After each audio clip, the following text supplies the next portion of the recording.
Hello students, today we are going to start a new chapter for physics which is reflection of light. So before starting the chapter, we must know that what is light. So light is nothing but is a form of energy. Light is needed to see things around us.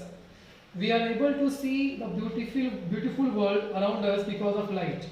We can read a book, see pictures in magazine and watch television and movies due to the existence of light. And it is light which makes us see our image in a looking mirror. We detect light with our eyes. Though we see the various objects around us with our eyes, but eyes alone cannot see any object. We also need a source of light to make object visible. For example, we cannot see object in a dark room. You know that we cannot see in a dark room or in the darkness of night because there is no light. Okay, in a dark room on the night to make object visible. But as soon as electric bulb is switched on and the light falls on the object, we are able to see them clearly. It is only when light coming from an object enters our eyes that we are able to see that object. It is not because that light is going from our eye to that object and then we can see the object. No. When we switch on any light or any light when it falls on the object, then it reaches to our eyes, then only we can see the object. Okay. So we can see the light only when light coming from an object enters our eyes that we are able to see that object. This light may have been emitted by the object itself or it may have been reflected by the object. Now we know that light enables us to see object from which it comes or from which it is reflected. For example, sun gives out light. We can see the sun because the light coming from the sun enters our eyes. Now the object like the sun, other stars, electric bulb, tube light, torch, candle, which emit their own light are called luminous object. They are called luminous object.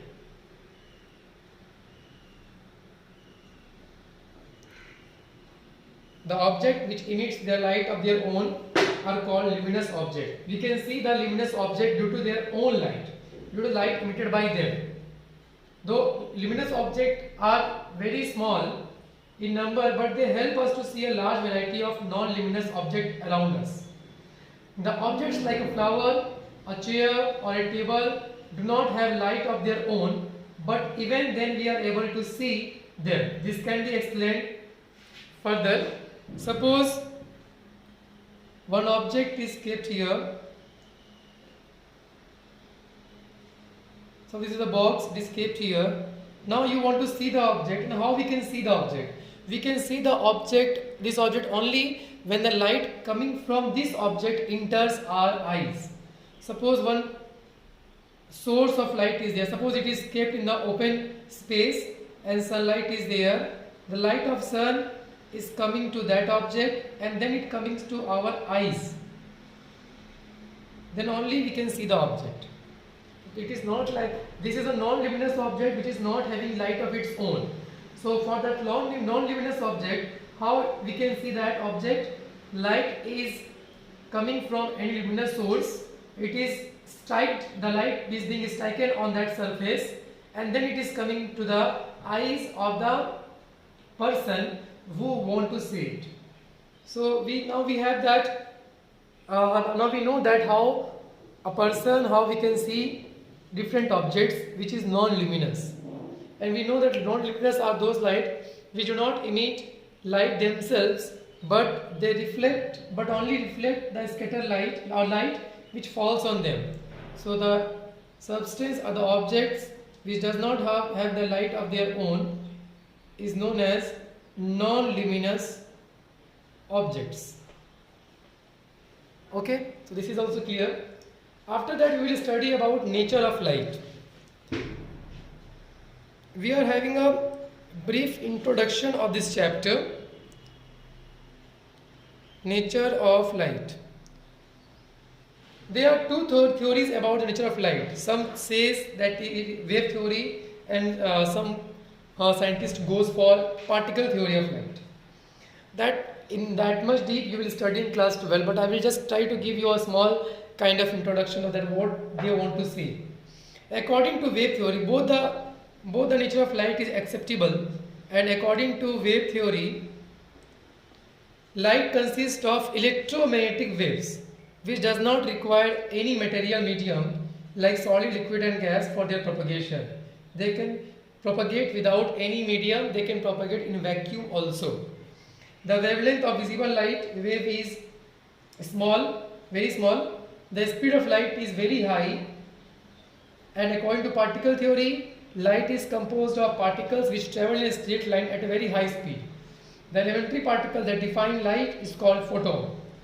First, wave theory. From the wave theory, what we know, that light is a kind of electromagnetic wave which does not require any medium, any material medium, does not require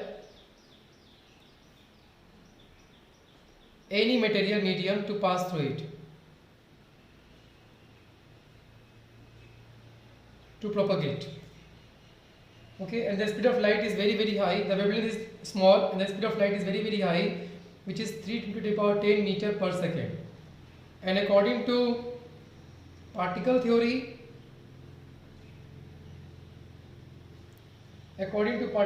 what we know, that light is composed of particles which travels in a straight line at very high speed, composed of particles. Okay, and this elementary particle of which light is composed of is having a name photon. Photon is also known as bundle of energy. Okay, some of the phenomena of light can be explained only if the light is considered to be made up of wave, whereas others can be explained if light is thought to be made of particle. Okay, so we need to study about both the theory of the light, wave theory and particle theory, because some properties of light can be explained by considering light as a wave, and some of the properties of light can be explained by considering light as particle. Okay.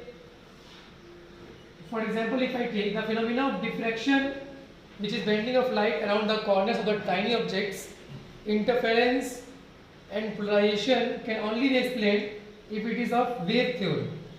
I repeat myself, there are some phenomena: diffraction, interference, polarization. These are the properties of light which can be explained by taking light as wave nature. The particle theory of light cannot explain this phenomena. On the other hand, the phenomena of refraction and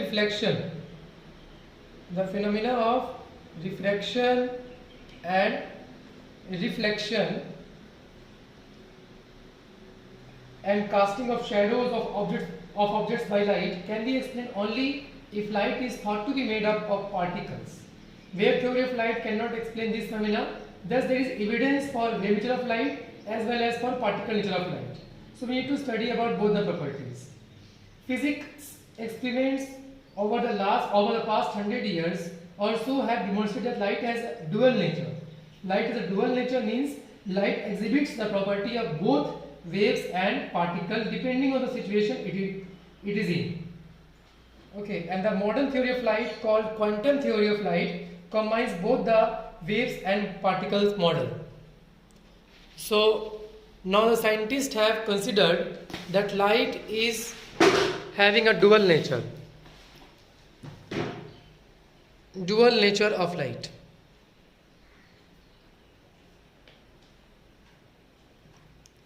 Dual nature of light. That light is composed of both.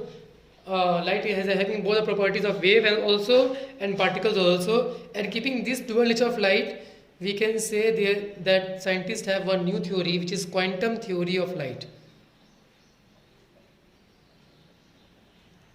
Okay. After that, now we will come to the topic, which is the name of the chapter. What is reflection of light? Now I think many of you knows that is what is reflection of light, but we will study in detail. When light falls on the surface of an object, some of it sent back. The process of sending back the light rays which falls on the surface of an object is called reflection of light. Reflection of light. I repeat myself.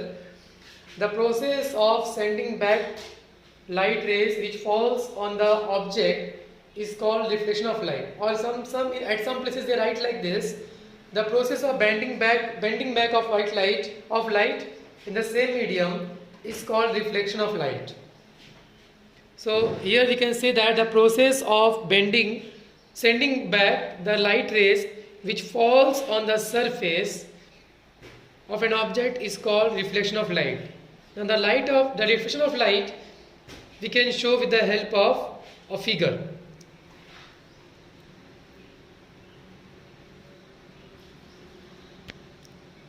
Suppose this is a mirror.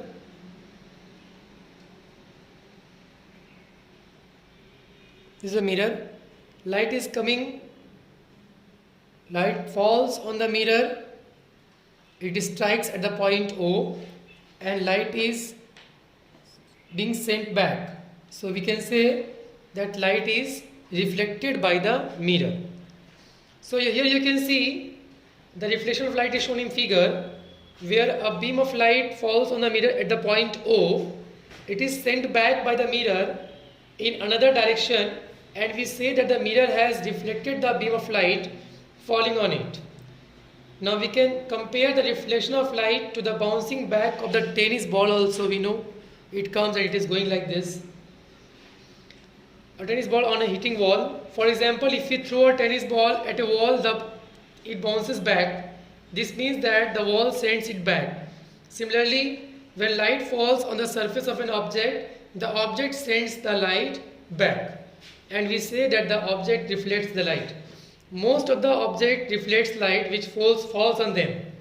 Some objects reflects more light, whereas other objects reflect less light. The object having polished, shining surface reflect more light than objects having unpolished and dull surfaces. Okay? Now we know that an object kept in a room can be seen from all the parts of the room. This is due to the fact that they usually, because of rough surface, an object reflects the light in various directions. Suppose if the surface is rough like this, then light will go like this, it will go like this, it will go like this. So it is going back in different direction. So in this way the whole room will be lighted, and all the object which is placed in the room will be visible clearly. And the best metal is silver. Metal is one of the best reflectors of light. Silver is the best reflector of light.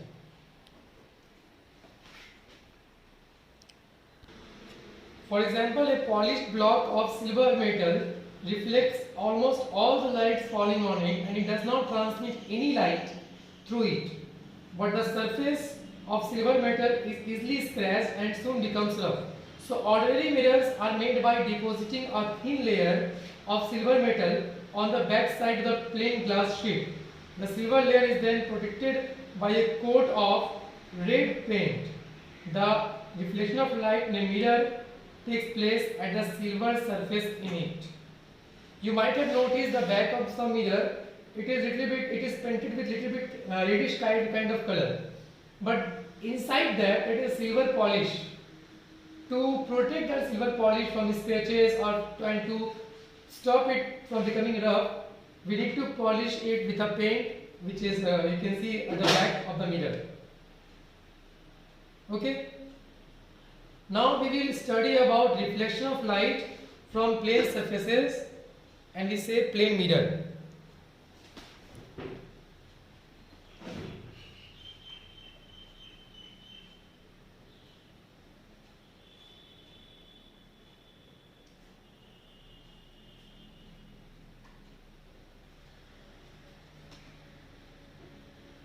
Plane surfaces, which is also known as plane mirror.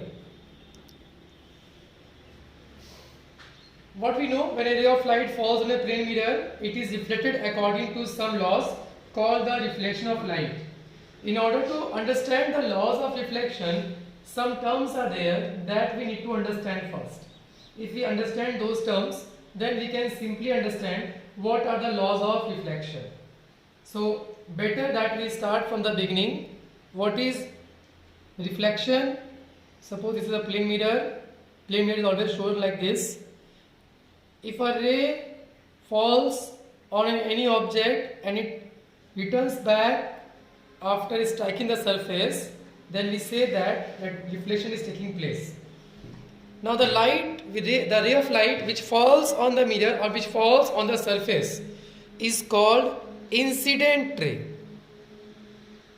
Is called incident ray. The ray of light which falls on the plane mirror is called incident ray. The point at which the incident ray falls on the mirror is called point of incidence. This point is called point of incidence. The ray, when we know that after striking it will go back, the ray of light which is sent back by the mirror is called reflected ray. Is called reflected ray. Now you can see here, this is incident ray, this is reflected ray, this is point of incidence. Okay. Now another term is there which is normal. What is normal? The normal is a line at right angle to the plane of mirror at the point of incidence. Normal is a line at right angle to the plane mirror at the point of incidence. So this will be normal. The next term is, what is angle of incidence?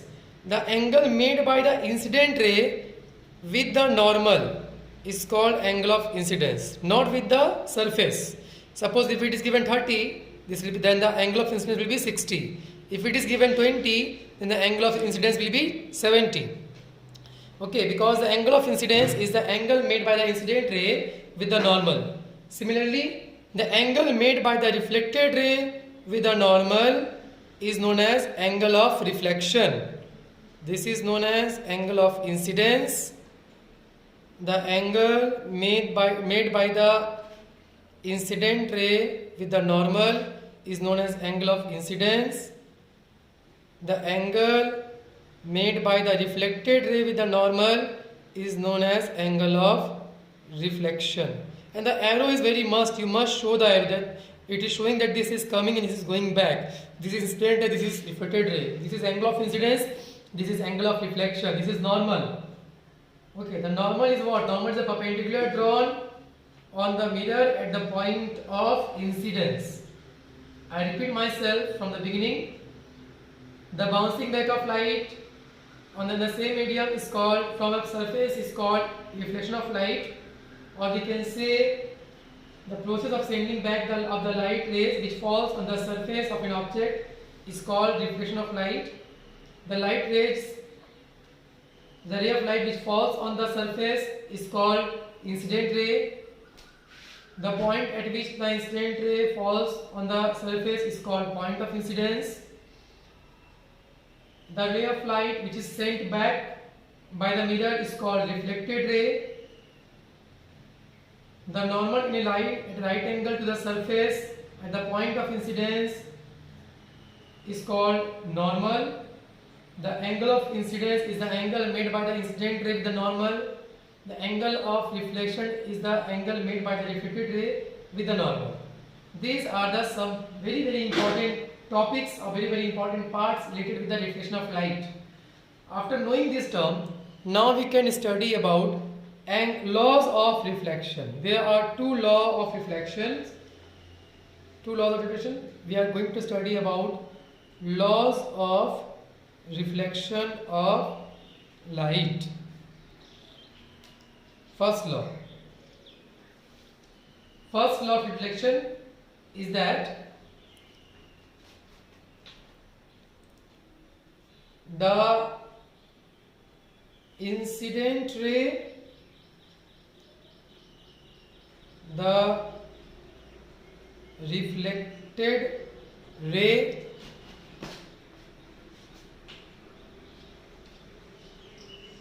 and the normal which is at the point of incidence all lie in same plane. You can see here the incident ray, the normal and the reflected ray all lie in the same plane. Okay, this is the first law. Second law is that the angle of incidence is always equal to the angle of reflection, that is angle I equals to angle R. Angle of incidence is equals to angle of reflection. Okay.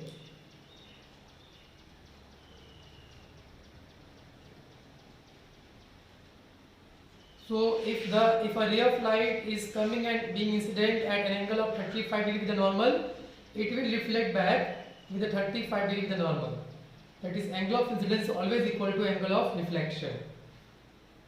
So there are two laws of reflection of light. The first one is the incident ray, the reflected ray and the normal all lie in same plane. And the next second rule is the law of the angle of incidence is always equal to the angle of reflection. If this is done, then we can now study about some cases. Suppose if the ray of light is coming at 35 degree angle, it will return with 35 degree angle. But what will happen if the ray of light incident normally to the surface? What will be the angle of incidence? What will be the angle of reflection at that time?